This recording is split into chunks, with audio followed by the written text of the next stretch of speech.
daawadayaasha qiimaha badan kulanti wanaagsan kuna soo dhowaada barnaamijka aan idinkula wadaagno warbixinnada xasaasiga ah iyo dhacdooyinkii ugu dambeeyay dunida. fadlan daawada haddii aad tahay saaxiib nagu cusub janaalkan sabscribe inoo saar, saaxiibada joogtada inoogu xidhanna fadlan inoo sheergareeya. barnaamijku waxaan ku eegaynaa ciidamada manaxayaasha ah ee loo yaqaano guutada Soomaalida ee bariga Ukraine. ku soo dhowaada mar kale iyo raadka dhacdooyinka.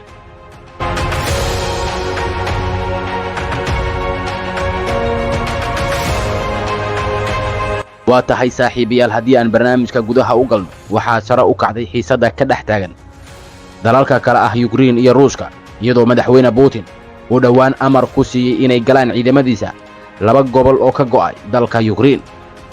Ruushku wuxuu sheegay in aan ciidamada weli la daabulin, laakiin ay noqon doonaan kuwa nabad ilaalin u jooga labada gobol. Maraykanka wuxuu ku eedeeyey Ruushka in uu abuurayo dagaal. tallaabadaas kadib dalalka reer galbeedka waxay cunaqabateen ku soo rogeen Ruushka. waxaa laga cabsi qabaa in ciidamada Ruushka ee la soo dhoobay xadka dalkaasi ay weerar ku qaadaan dalka Ukraine.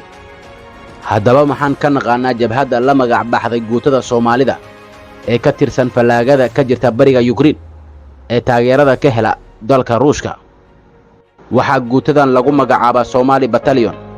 waa garab military oo ka tirsan jabhadda ka dagaalanta gobolka Donetsk ee bariga Ukraine.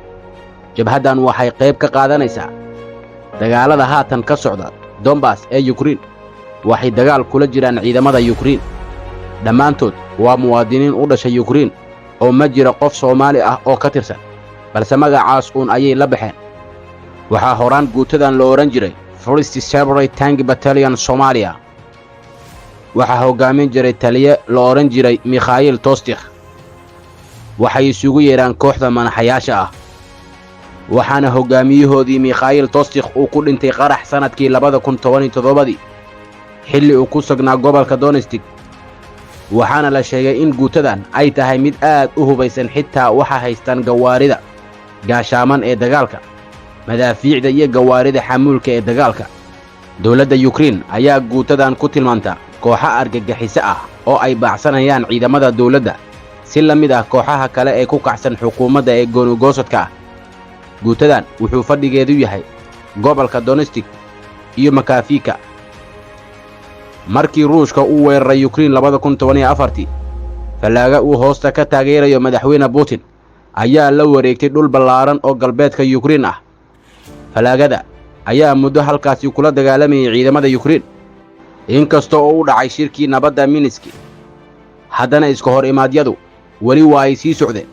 sidaasi daraaddeed madaxweynaha Ruushka wuxuu sheegay in ciidamo uu ugu yeeray nabad ilaalin u diri doono goobaha ay ka taliyaan kooxaha gooni-goosadka.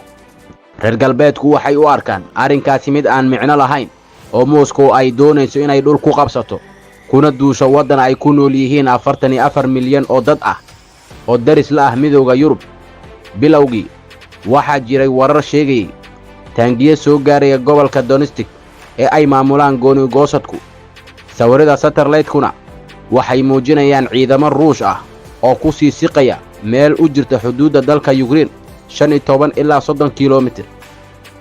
Ruushku horey ayuu u muujiyey inuusan doonayn dalka Ukraine oo ku biira ururada Yurub, NATO iyo midowda Yurub labaduba.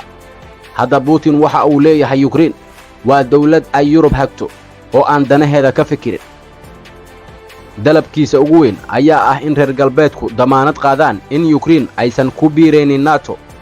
Ukraine horey waxay uga tirsaneed midowgii Sofiyeeti. waxay Ruushka la wadaagtaa xiriir bulsho iyo mid dhaqan oo qoto dheer.